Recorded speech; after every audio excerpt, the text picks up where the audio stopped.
we have an exciting partnership to announce before we get into today's Scuttlebutt. Scuttlebutt has been asked to join Reads Across America Radio, a 24/7 internet radio station where you can listen to veterans' stories 24/7. You can find that on the iHeartRadio app. You can also find it on their website, readsacrossamerica.org. The Scuttlebutt will be featured Friday nights at 9 p.m. and Sunday mornings at 11 a.m. If you don't know anything about Reads Across America, they're an incredible organization, all dedicated to honoring veterans and those who gave all in service to our country. Check out the Scuttlebutt on their radio station and all the other programs that they have on their 24/7 radio station, again, on iHeartRadio app or readsacrossamerica.org. Welcome, everyone, to another episode of The Scuttlebutt. I'm your host, Sean Hall, Director of Programming with the Veterans Breakfast Club. We're a nonprofit in Western PA whose mission is to create communities of listening around veterans and their stories to connect, educate, heal, and inspire. You can find out everything there is to know about the Veterans Breakfast Club on our website, www.veteransbreakfastclub.org. Today's episode of The Scuttlebutt focuses on the Leader Transition Institute. They are a 501c3 nonprofit, and their mission is to prepare and walk beside people who are making pivots in their lives, especially service members, veterans, and their spouses who are transitioning from active military service to the civilian sector. They have a wonderful program called Changing Focus, which is a holistic 4-day program that helps you to refocus your life and find yourself again as you're coming out of your military service, finding out what your passions are and helping you along that journey. We have both on the president and CEO, Annie Bates, and one of her board members, Jose Velasquez, who also took the program. They have just wonderful things to say about it, and I can't speak enough about the two of them and their passion for helping veterans. It's a really, really wonderful organization. I hope that you enjoy this episode, and please like, share, subscribe, and ring the bell on YouTube so you're the first to know whenever we release new episodes. And you can always reach out to me, Sean, SHAUN, at veteransbreakfastclub.org with any thoughts, comments, questions, or concerns. But I hope that you enjoy this episode focused on Leader Transition Institute. Enjoy the show. Joining me today are Annie Brock and Jose Velasquez from the Leader Transition Institute. Really excited to dive into the conversation, find out everything there is to know about LTI. But first, I'd love to hear a bit about both of your services. I'd love for you to introduce yourselves. Annie, I'd love for you to go first. Thank you for joining the Scuttlebutt. Well, thank you for having us today, Sean. I really appreciate it. So, as Sean said, I'm Annie Brock. I am the president and CEO of the Leader Transition Institute. We're a 501c3 organization based in Maryland, serving globally, helping people to get from where they are to where they want to be, with a special emphasis on service members, veterans, and military spouses. So what I have to say about who I am and what I do is that all the things I've done and experienced so far in my life, I've come together finally, and the result is the Leader Transition Institute. I love what I do and the people I do it with. I'm also a wife, a mother, a sister, a daughter, a friend and mentor, and not at all least, a Grammy. I've jumped out of airplanes, flown helicopters, homeschooled my 2 daughters, and owned 4 other small businesses. But most importantly, I live my purpose every day of my life, to excite, inspire, and help people to look beyond their circumstances, to see their possibilities, and to take action to make their dreams become their reality. Excellent. And I want to dive into some of your service as well, Annie. You were in the Army. You were one of the first 100 women assigned to the 82nd Airborne. I want to hear about jumping out of airplanes and flying helicopters as well. We'll get to that in just a sec. Jose, thank you so much for joining the Scuttlebutt. I'd love for you to introduce yourself. Thanks as well for the opportunity to be here on the Scuttlebutt.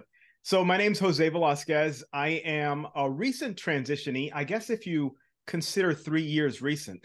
And I might have invented the word transitionee, but it sounded cool. I left the Army after a 30-year career as a public affairs and communications professional. I worked in broadcasting most of my career, really enjoyed it. For any of the folks who are on the other end of this camera watching this, for any, especially veterans who served overseas and remember the Armed Forces radio and television service, the really bad commercials that we used to have on there, I'm guilty of creating some of those. And I also worked in radio.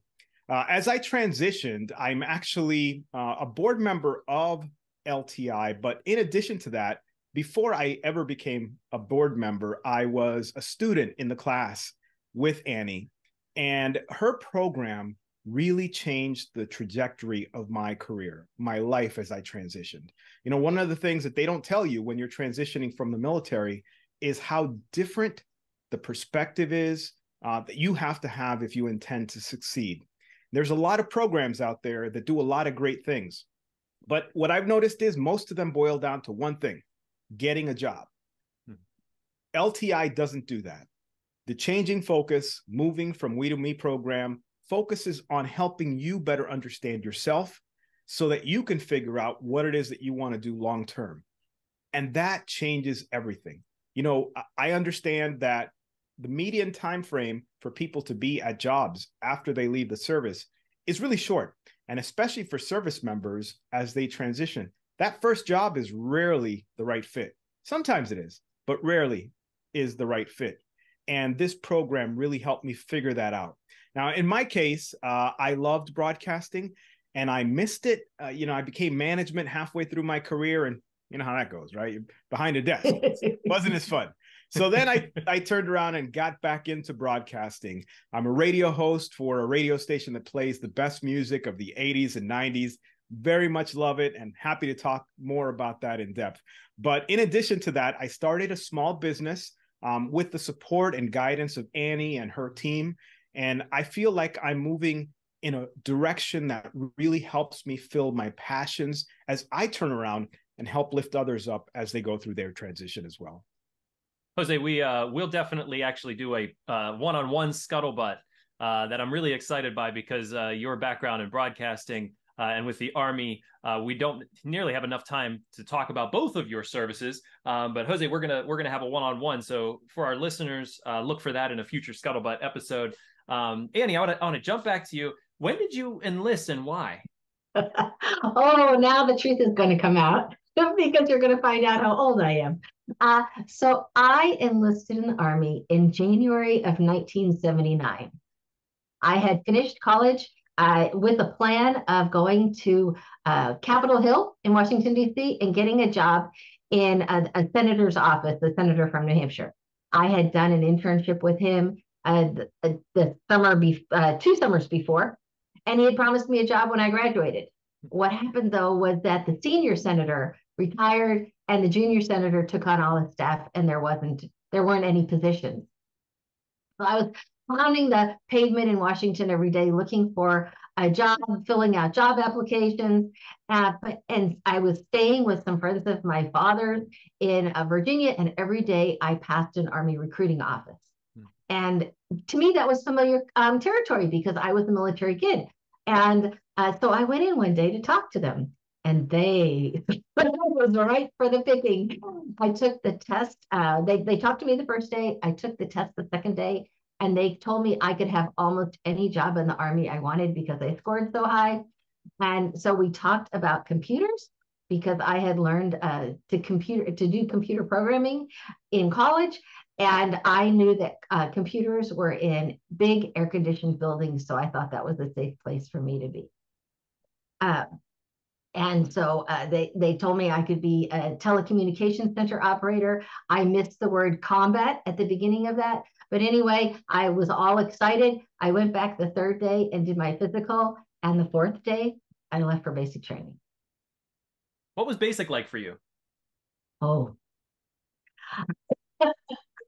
You know, I was the original Private Benjamin. They could have made the movie about my experience in basic training. I arrived with my nice little suitcase of clothes, and which was promptly taken away from me, and enlisted in an Army recruiting facility at Fort Meade. That's where I raised my right hand. I can remember bursting out into hysterical tears afterwards until asking if it could be undone. And they told me no. And then they put me and about 25 other people on a train in Baltimore and sent us off, told me that because I was an E3, the most senior of the group, because of my college degree, that I was in charge, and that if anybody didn't make it to Fort Jackson, I would be in trouble. But then we were scattered across the train. So there was no way, and it was an overnight train. There was no way I was going to know what was happening, and I was scared. We were at Fort Jackson long enough to get our uniforms and all our equipment, and long enough for the IG to show up the next day. And so my very first night in a facility in the Army, I learned to work a buffer. And we went from Fort Jackson, we went to Fort Gordon because they had what was called one station unit training back then. And I went for basic training and my technical training at the same place, which was Fort Gordon. They took us by bus, and when we got to the actual area of the installation where we were going to do our training, I can remember they had all our duffel bags on in the back of a big deuce and half, and we got off the bus and they started throwing bags on the ground, and you had to get your bag. And I can remember one fellow trainee's bag bursting open and pink foam rollers went everywhere. And they asked, whose were they? And she didn't fess up. And that was where I learned about, that was my first big experience with teens, because we all did push-ups for a very long time. And so we were in the old Quonset huts. They probably torn down now, the old half style, metal buildings, the Quonset huts. There was 1.5 inches minimum between the bottom of the door and the floor. And that winter it snowed at Fort Gordon. And I learned to low crawl around the barracks in my uniform with my M16 in my arms. When somebody screwed up, that was our punishment. And in the evening, again, I was responsible for the women in our barracks. And I didn't know that women fought. And so I had my eyes opened about that in the evening because things kind of went wild. And there was one woman, it seemed like 3 nights a week, her underwear was stolen when she went to take a shower. I mean, the things you remember, okay? Yeah. And the things that I learned about people, it was, I didn't have, I remember I didn't have a hard time learning to make my bed because that was one of the strict things. You had to make your bed nice and tight. But my father had taught me to make my bed. In fact, if I didn't make my bed before I left the house, that was a major faux pas in our home. And so I think that was the thing besides, I remember from the very beginning, I was good at making my bed. That saved me.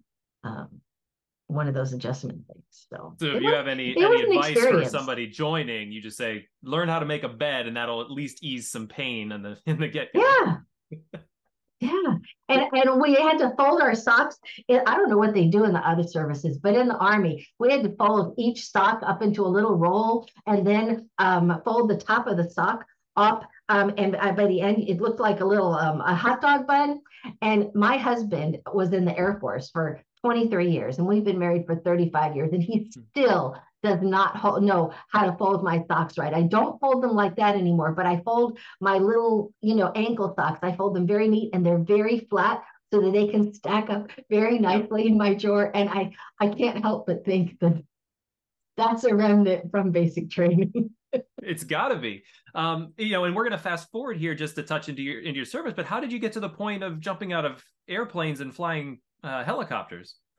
Well, in the negotiation of my contract part back in that Army recruiter's office, after we chose what I wanted to do, then I was asked where I wanted to go. And the last place that I remembered as a military kid was Fort Bragg. That was where my father was assigned when he retired.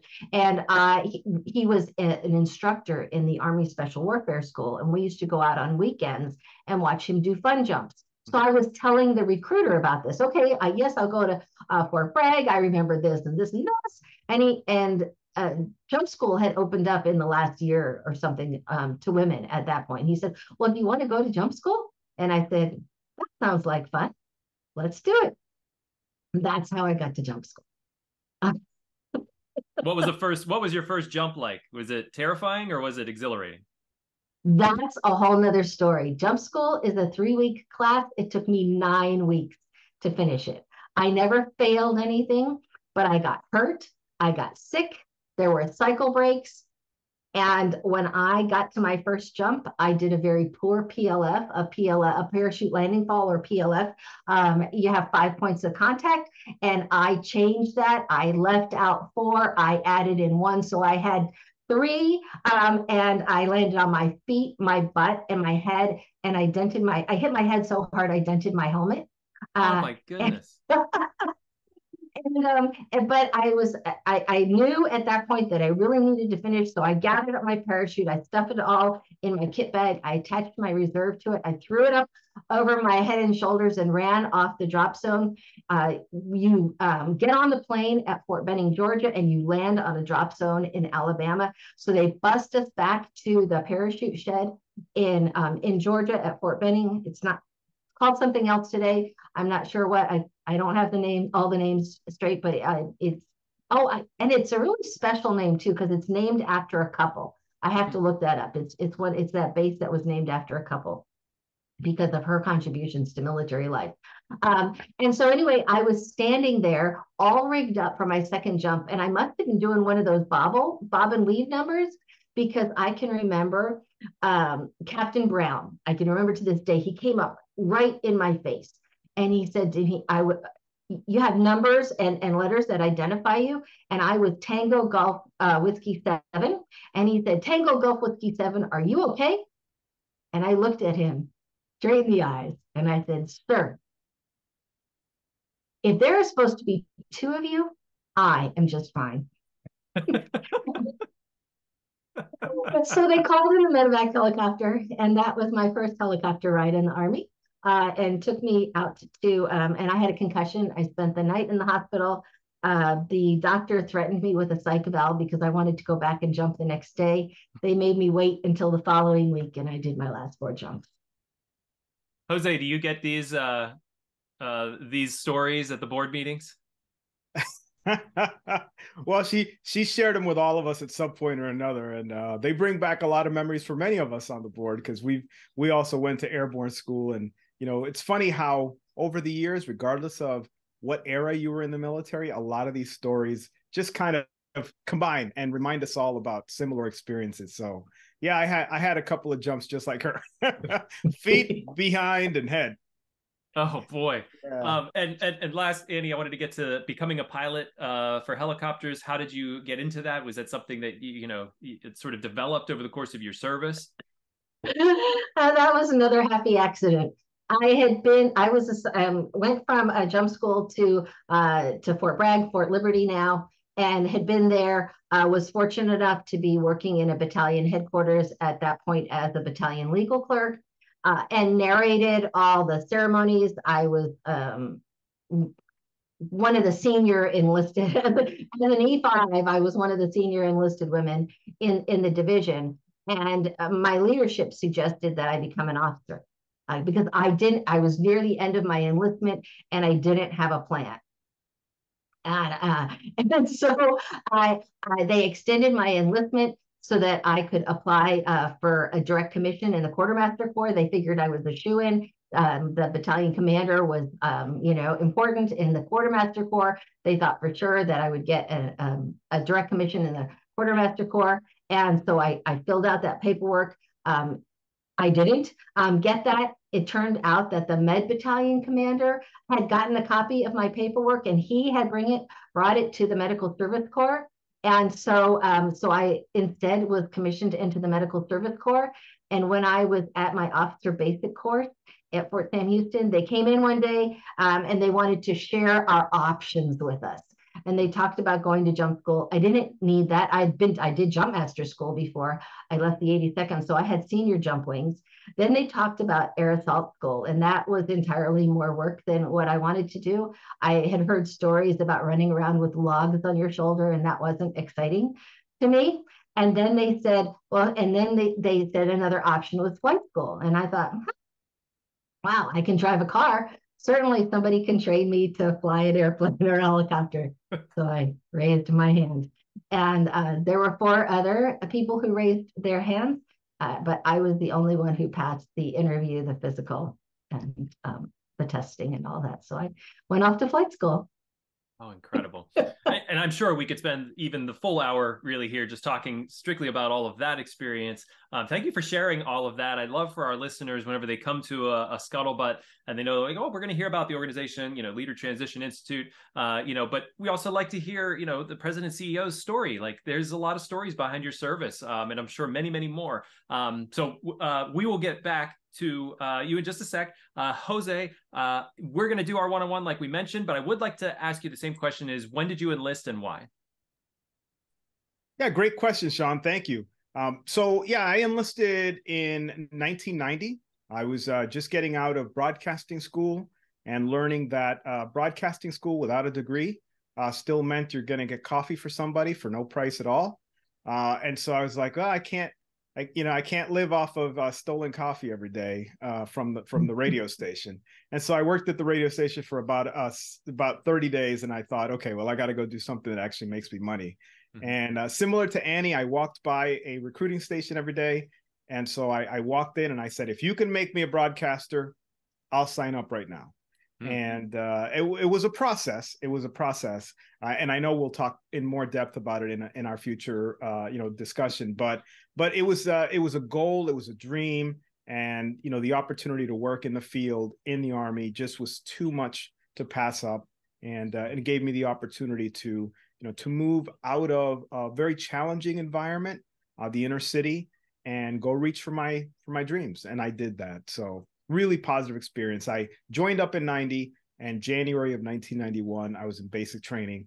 Very, very similar to Annie. I was turning left when they told me to turn right, and I was turning right when they told me to turn left. I did a whole lot of push-ups. Excited to dive into a lot more of that with you, Jose. But let's dive into Leader Transition Institute. Annie, you have this long history, not just in service, but with your family. So there's a long sort of storyline of passion here for helping veterans and being a part of the military. But talk to me about how LTI came about. What was it at its inception, and why did you decide to start it? Okay, so the interesting thing is actually the program Changing Focus, Moving from We to Me came before LTI. I was in 2016. I was at a personal development weekend for myself because I was very focused on improving myself. I had been working with veterans and service members since my husband retired in 2007, doing a lot of resume work and helping them to understand what the job process was, and working in the state of Maryland, across the state of Maryland, to help improve things for service members and veterans. And at this personal development weekend, I was challenged to create something that I wanted to do for the rest of my life, just my dream. And that weekend, I literally sat down and wrote the entire program. Everything that we do today, I put down on paper that weekend. And then I got scared and I sat on it and didn't do anything with it. And I am a member of Maxwell Leadership. It's a coaching, training, and speaking team led by John Maxwell. And back in 2018, I was in Costa Rica with him and about 250 other coaches at the request of the Costa Rican president to start transformation in that country. And one day, one of my fellow team members, who was also a veteran and he knew about my ideas, he approached me and he looked at me and he said, Annie, when are you going to start changing focus? Because I had even named it that weekend when I wrote it in 2016. And I'm sure I must have had a deer in the headlights look when I answered him, because I can remember the two words that I said. I said, this summer.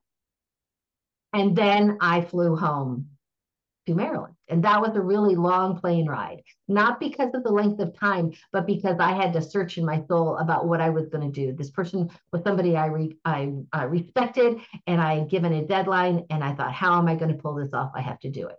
So we launched in July of 2016 because I figured out how to do it in the live format. And at that very first session, we had 11 people there.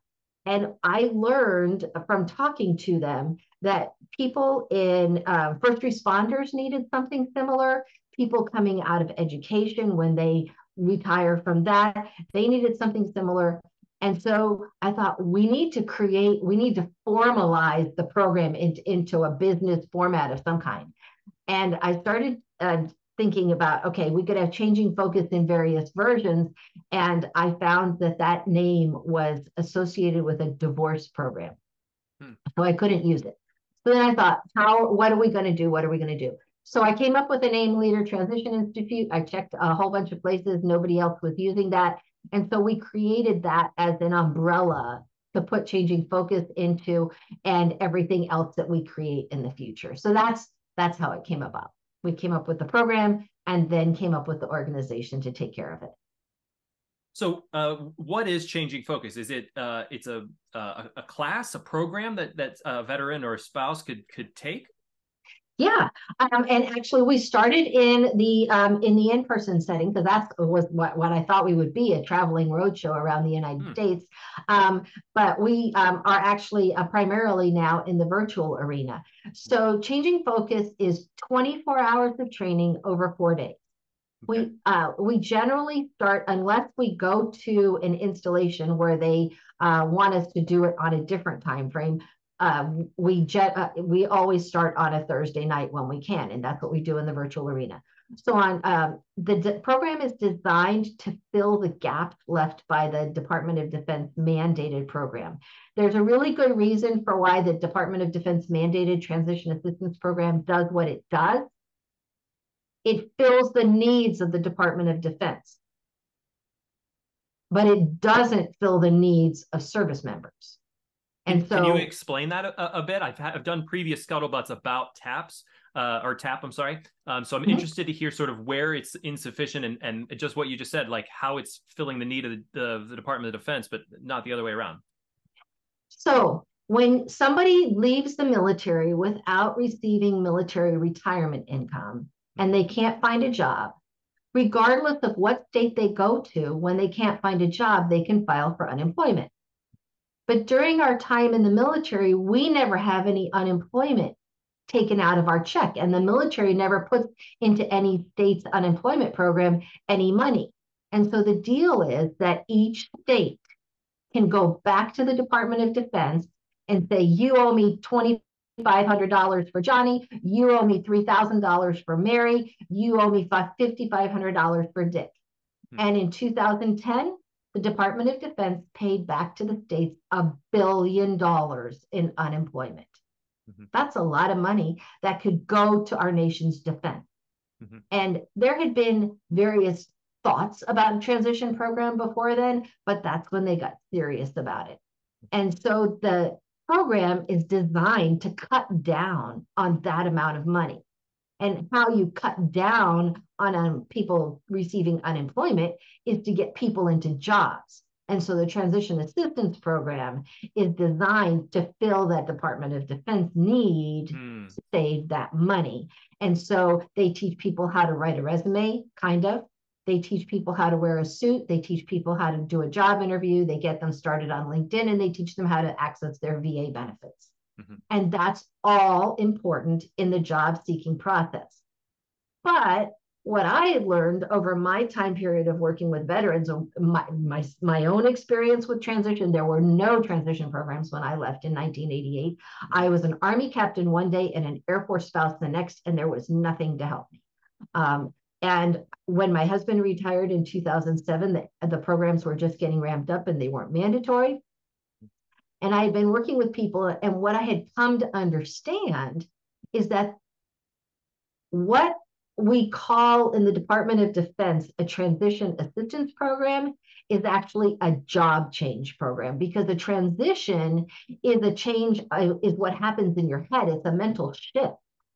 And in the military, when we join the military, we're immersed in the military environment, and everything that's in our civilian subconscious when we enter the military gets replaced, whether that's over 2 or 3 years or over 20 or 30 years, that's replaced with a military mindset.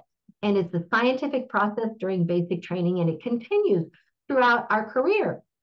But there's nothing to change that. When we move to the outside, there's no switch that you can just flip and say, okay, civilian mindset now. And so that's where I realized that people were struggling when they left active duty or military service of any kind, because you don't even have to leave active duty to go through this struggle. People who are in the reserves or the National Guard are part-time military. They go through the same process too, even though many of them are not full-timers. There are a fair number who over the last years have been, pretty much full-time, but even part-timers have pretty much a military mindset at the end of their reserve or National Guard career. And so they come through the program and benefit from it as well.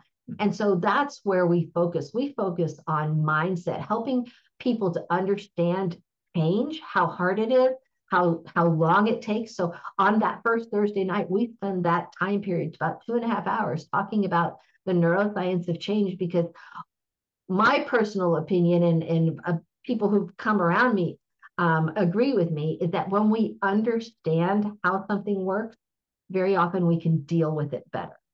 And so we want to explain to them how their mind is working, and what's happened to them and what's going to happen to them, and give them some strategies for moving forward. So we do that on the first night.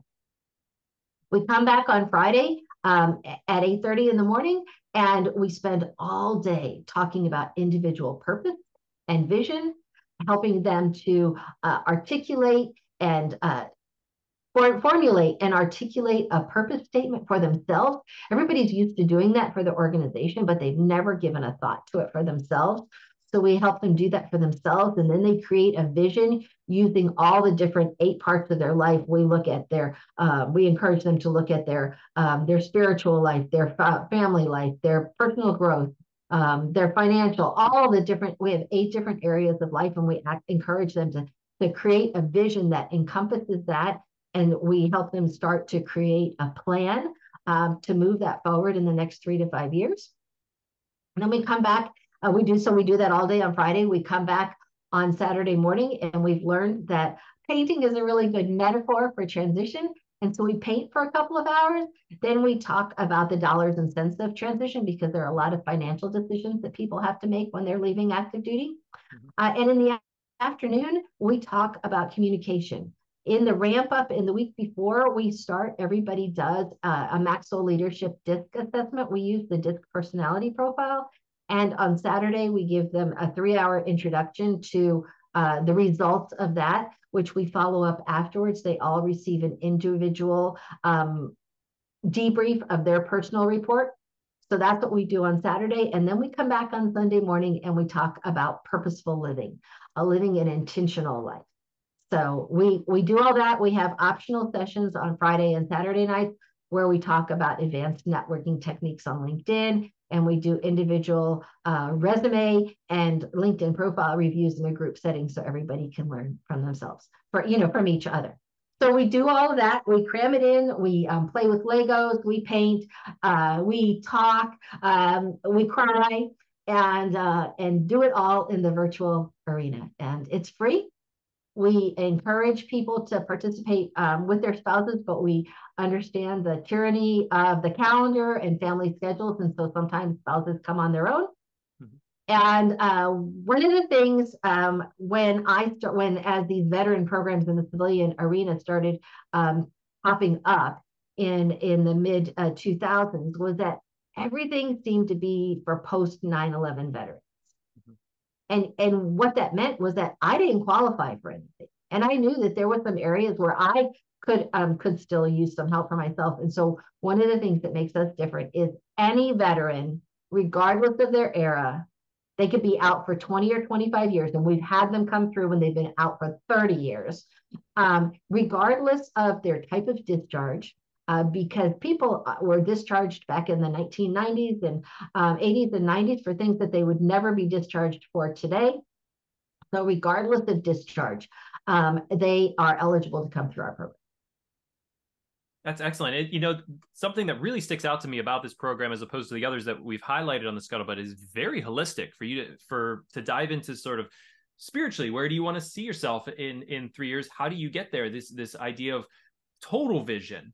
And I love the mindset training that comes along with this. Jose, you went through the program, correct? That's correct. Can you speak to your experience, why you decided to join into it, and what it felt like going through, how you found your vision, what it feel like to sort of understand what this mindset change was? Absolutely, yeah. I don't even remember how I stumbled into it, but it was the best stumbling I ever did. Because I joined up probably because it was I could get away with a free Friday and Saturday. I could get my boss to agree to a free Friday and Saturday. And I was like, well, even if the weekend is a shot weekend and this program doesn't do anything for me, I'll figure something out. And they said I could paint something, so that'll be fun. Never in the world did I know on that Thursday that this 4-day event would change my life. As Annie noted, when you leave the service, you've been conditioned. In my case, I was institutionalized. I mean, 30 years at this point, I'm like the guy in Shawshank Redemption, that leaves the jail and doesn't know how to act in the civilian world. You just didn't have to crawl through the mile of Thank God. So but the thing is, of all the things that I really loved about the program, if I had to encapsulate it into one sentence, the program gave me permission to be me again and to figure out who I was. The word I and me is very uncomfortable for service members. We use, us, we, and for the first time, it was okay to say I and me and to focus on my needs and the needs of my family. And that made such a huge difference, because all of a sudden, I was focusing on something I hadn't focused on for all those years, and that was my needs first. And again, the program just gives you that permission to begin to explore who you are. And so, I was very thankful, and it just started the right trajectory for me and led me to where I am today. How soon after you transitioned out of the military did you jump into changing focus? Oh, goodness. I might have still been in uniform. I think I was. Yeah, I was still in uniform. And so it was perfect. I had just gone through, the transition assistance program. And just as Annie said, I'm a recipient of pretty close to the newest version. I think there might have been a little bit of upgrade since I left 3 years ago, but I was a recipient of the previous. And I had enough people around me, smart people around me, to tell me, Jose, it's drinking through a fire hose. They're just going to give you this bunch of information. You're not even going to know what to do with it half the time, because you don't know what you don't know. Right. And so as I went through the program, I took what I could. I brought my wife with me. She asked all the right questions. I just asked, how do I get a job? And that was that. And so she asked all the really deep questions that we really needed to know, the questions about, how do we deal with finances and life insurance and, VA healthcare and TRICARE and, where are we going to live and what are you going to do and what am I going to do, and how are our children going to be impacted by this transition? Because, military families transition as a whole. We're so focused on the service member, but the truth is sometimes, the service member gets out and they go right to a job sometimes. And so they can shelter themselves from the reality of having left the service. But the family members live it every second of every day, and they don't always have the structure or the support system, especially when they leave the Army or the service, I should say, and step away, to a distant environment, maybe back home, wherever they might be, and there's no military installation or services to support them. So again, I went through the program. I meandered into it and I loved it. I just really became passionate about what Annie and her team were doing. And it really made complete sense to me how learning to say I and me, learning to take that in and figure out the things that mattered most to me. I kind of had to go back to 19-year-old me and be like, hey, what's going on? And reintroduce myself. Because the last time I was a me, I was 19. And, and I want to follow on that, because that Jose is very rare, because he actually went to a job after he graduated from high school. Most people in the military, I would go out on a limb and say 90% or more people in the military have never lived in the civilian world as an adult. Mm-hmm. And so that not only are they leaving the military, they're having to adult in the civilian world for their first time. And what that's like, That's a challenge. And the other thing I want to say is we encourage people to come through the program when they're 24 months out from leaving active duty. We want to, if we can, be their first part of their transition to help get them on that road. And one of the other things that makes us different besides what we do is we don't let go of somebody. We're not a one and done program. We stay connected with more learning opportunities, with mentoring. And so we can guide people through the rest of their transition. And we're not the only program out there. We have a lot of people who come through Changing Focus who go on and participate in many of the other programs. And that's great because there are good things from all the programs. They fill everybody's gaps. I can always tell when I'm going to have good guests whenever I have questions and you're answering all of them, like right down the list. And I'm like, wow, all right, I was going to ask that. Check that off. I'm going to check that one off. Because I was going to ask about falling back on Changing Focus. Like how far out, if you 2-3 years out from taking, participating, and you feel a little lost again, can you retake the program or can you reconnect and say, hey, I just sort of need a refresher. And that's great that you're still connecting and still there. Yes, we two things. Number one, anybody can come back and participate in a cohort again if they would like to get a tune-up. We've done recently this spring, we actually had a standalone focus on your purpose.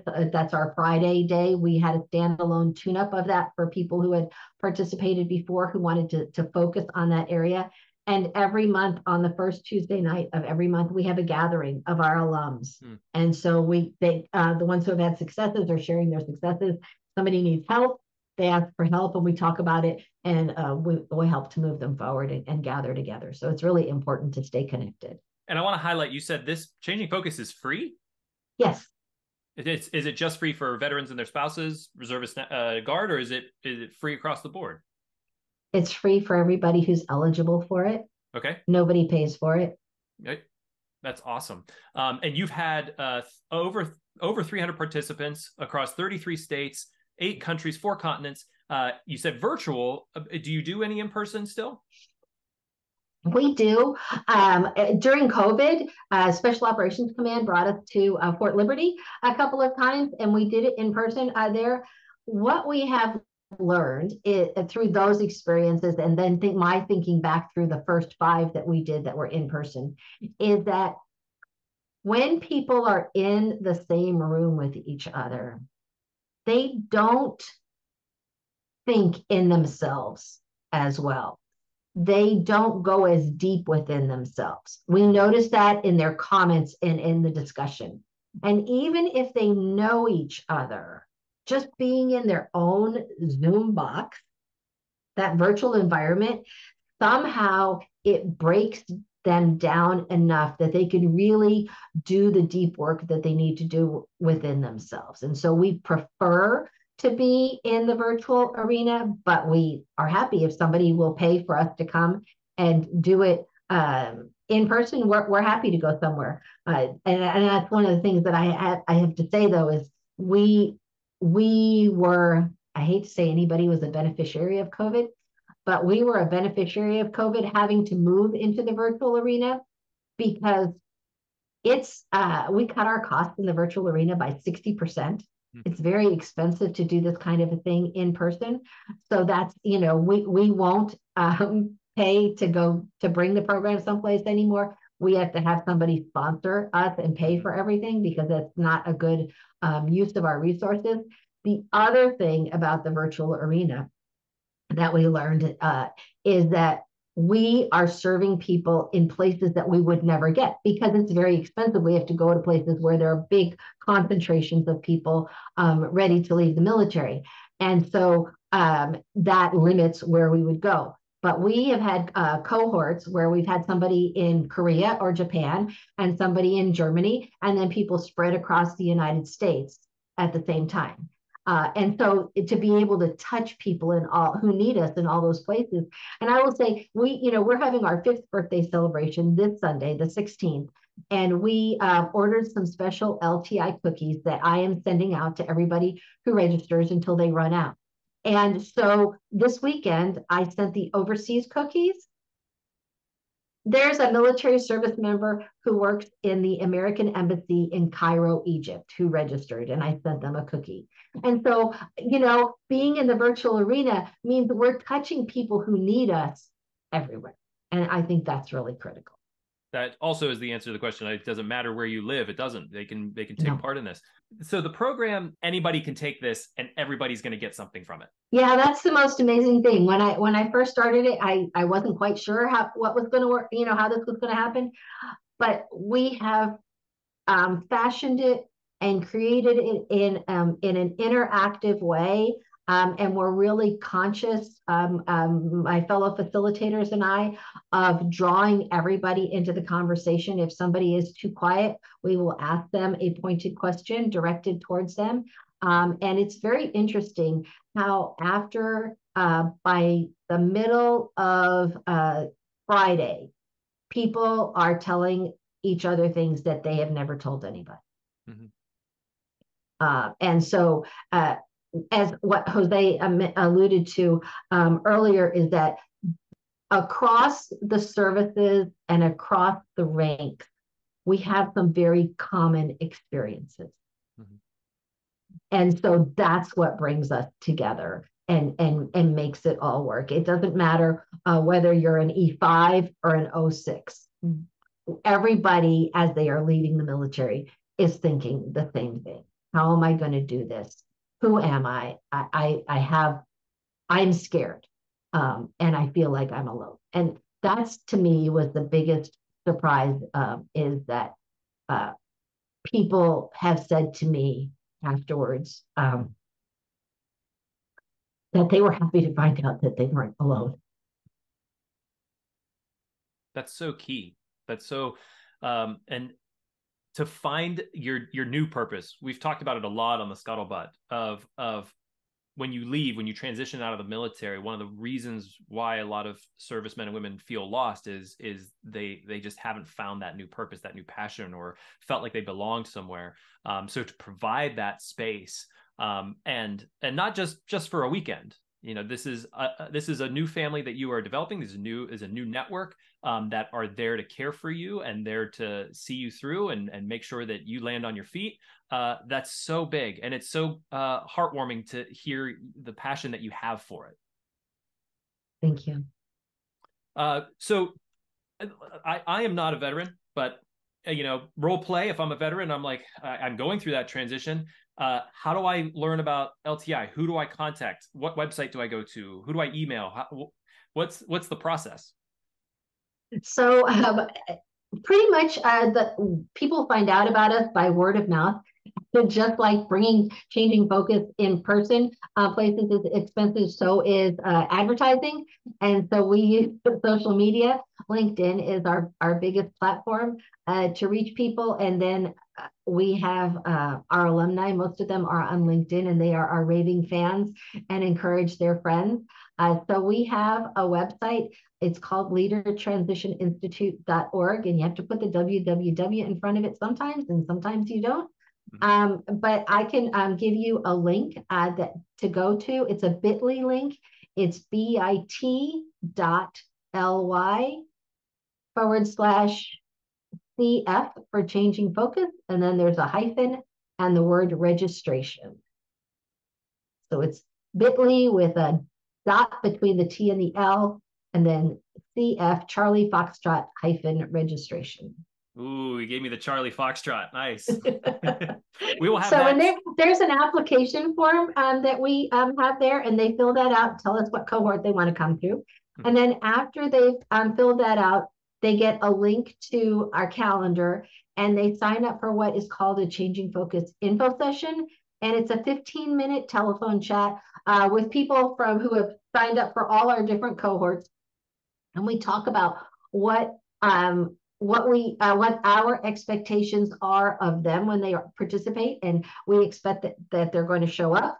We expect that they'll have their cameras on, and that they will participate, because that's how they get the most out of it. And so we answer any questions that they have. And after they've gone through one of those sessions, then we send them what we call the Changing Focus commitment form. And it goes over all of those things. They initial them, they sign and send it back, and then they are officially in a cohort. And we use that process because after our first 18 months in the virtual setting, we realized that we had sent out 500 boxes and we only had half as many alums. And when I would call people to say, hey, you didn't show up for your cohort, can we move you into a different cohort? I would sometimes have people tell me that they had thrown their box out. And I will tell you that really hurt my heart because I started this program with my own money and with people's donations. And to hear that they had thrown out what we had sent them, we send about $25 to $30 worth of materials to them. We send them everything they need. And so that was, that really hurt my heart. And so we decided that people needed to have some skin in the game. And so we set up a $35 deposit with the idea that when people finished the program, we would send their money back right away. So we tried that. And it was reasonably successful, but we were also doing it at the same time that we were coming out of COVID and people weren't as excited about doing virtual things anymore. So I have a hard time understanding whether it was the deposit that cut down on participation or whether it was the coming out of COVID that cut down on participation. I tend to think that it wasn't the $35 deposit because when inflation started ramping up, we had a deposit waiver program that if you got one of our alums to recommend you, that we would waive your deposit. And only 2 people ever took advantage of that program. And then when we told people on Sunday morning that as soon as we were off, that I would refund their deposits, about 75% of people said, no, keep my money. Because I got much more value than I ever could have imagined. So don't waste your time sending back the $35. Right. And so at any rate, this year we have gone to this new application process. And we are, what's happened is that people are showing up for their cohorts. Wonderful. With 99%. So we'll make sure to have the link to register and links to your website and information all here in the description. So if you're listening to this podcast, check the description of the podcast. If you're watching on YouTube, just scroll down. You'll see it down there. Best way to get involved with Leadership Transition Institute. And do you accept donations? Is there a way for somebody to just support your mission? Yeah, we do. We're grateful for everybody who supports us. And that's one thing. We are on the PayPal Giving Fund. People can search at PayPal Giving Fund to donate to us. And then at the bottom of the registration page for Changing Focus, there's a link. We haven't been as proactive in getting that donation link out as we should have. So those are the 2 places. And not stopping short of just helping individuals, you also help out organizations as well. Can you talk a bit about that as we, sort of wrapping up our time here? Yeah. So one of the challenges of being a 501c3 is actually raising the money. It's really time consuming to ask people for donations, and there's a lot of paperwork to do across the 50 states for that. And so we have developed a corporate training arm, and that's how we create the bulk of our revenue to provide the program. And so we work with civilian, corporate, and government organizations to provide communications and leadership training to their emerging leaders. And that's how we create the revenue now for Changing Focus, the prime part of it. Jose, if you had any advice for somebody signing up for Changing Focus, what would that be? My advice would be to come in with an open mind and recognize that, by the end of it, there will be significant changes, significant positive changes. You won't know what they are on day 1, but you will know what they are on day 4 and beyond. And let me tell you, there's so much positivity and so much benefit that sometimes it does take some time to unpack. It's all there. It's like little gifts. They just kind of open up over time as you really begin to digest so much that you learned during those 4 days and begin to put it in practice. And that's what this program is all about to me, is that while it does focus on the inside and how we see ourselves and the world around us and what we want to do and how we want to do it to fill ourselves, it's really active. It's really palpable in that as we begin the process of searching for jobs or any of the life decisions we have to make, I find myself referencing, even 3 years later, referencing the lessons I learned from Annie and the team. Be like, oh my gosh, this is that moment. This is where I'm doing the thing that I learned, 3 years ago. And so there is not a time frame where this won't be helpful to people. And I just strongly encourage the listeners to take a chance on this, because again, the one thing that you're not going to get from many programs is how to fulfill yourself, your goals, and how to prepare yourself for life after the military as an I and me, and be successful for you and your family, the people who've loved you and been there for you as you lived your crazy Army life or crazy military life. You owe it to yourself, and you owe it to them to do right by them and right by yourself and reaching your goals. So definitely encourage people to sign up. And I can't speak highly enough about the program. And that's something that's sort of my follow-up question here is, the LTI helps you with so many different things. So we talked a bit about, mostly about gaining employment. How do you find that new focus, that new passion? But there's the family aspect of this. And Jose, can you speak to how changing focus sort of helped your family dynamic out?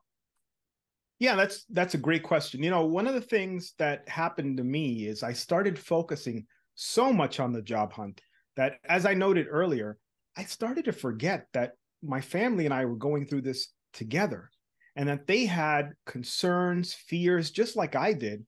But I was just so focused on this getting a job thing that I didn't stop to think about those other concerns. Mm-hmm. And I probably didn't do the best job at asking my wife all the right questions and making sure that she was part of an active part of this process. I should have.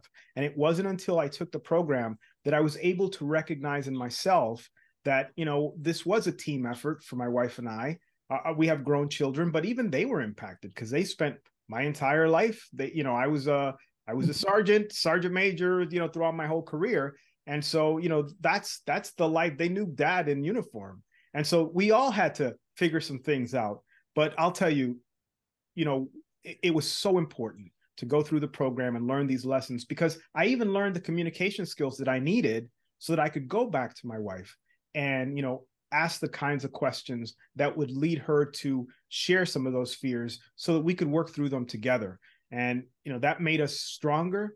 And I mean, how many programs are out there that can not only prep you for life after the military success, but heck, can give you some, some relationship advice along the way? It's a win. Thank you, Jose. And Annie, I'd love to give you the final words here. What is your shout out to veterans transitioning out of the military? Come join us. Thank you so much for your time today. What I would say to everybody is that you have given all of yourself and more to the military. This is your time going forward. And the best thing that you can do is to get started on the right track to find the I in me, mm-hmm. as Jose said. And we are the organization that does that. There are some organizations who do some similar things, but they do them for the SEALs, they do them for the Army Special Ops Forces, they do them for the Navy Special Ops Force.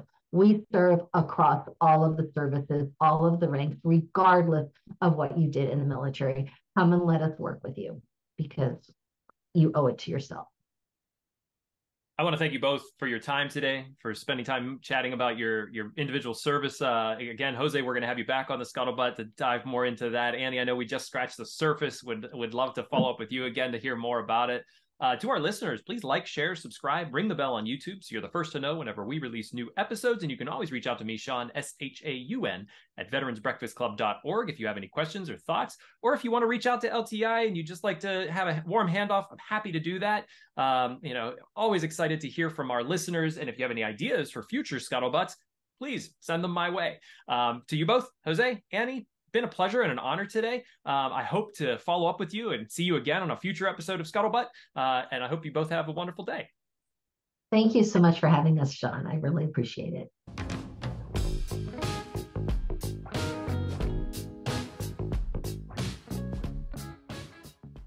Thank you for watching this episode of the Scuttlebutt. I'd like to take a moment to thank our sponsor, tobacco-free Adagio Health. Tobacco-free Adagio Health has been supporting the podcast for quite some time now. We've been so pleased to be supported by them. They are dedicated to reducing and preventing tobacco use and getting the word out about the hazards of smoking and secondhand smoke. They're all about health, so they want people to quit. They have classes, nicotine replacement therapy, and a popular quit line, 1-800-QUIT-NOW. They also educate people, children especially, about tobacco use from cigarettes, cigars, pipes, chew, snuff, and other nicotine products like vaping. And finally, Tobacco-free Adagio Health advocates for public and private policies that ensure healthy places to live, work, and play. You can learn all about what Tobacco-free Adagio Health offers at tobaccofree.adagiohealth.org, or you can check out the 2 Scuttlebutt episodes that featured Tobacco-free Adagio Health. We had a wonderful representative come on to the podcast, talk to us about all the classes and therapies that they offer. It was 2 wonderful conversations, so I definitely direct you to both of those if you want more information, or just call their free quit line, 1-800-QUIT-NOW. Thank you again, Tobacco-free Adagio Health, for your support.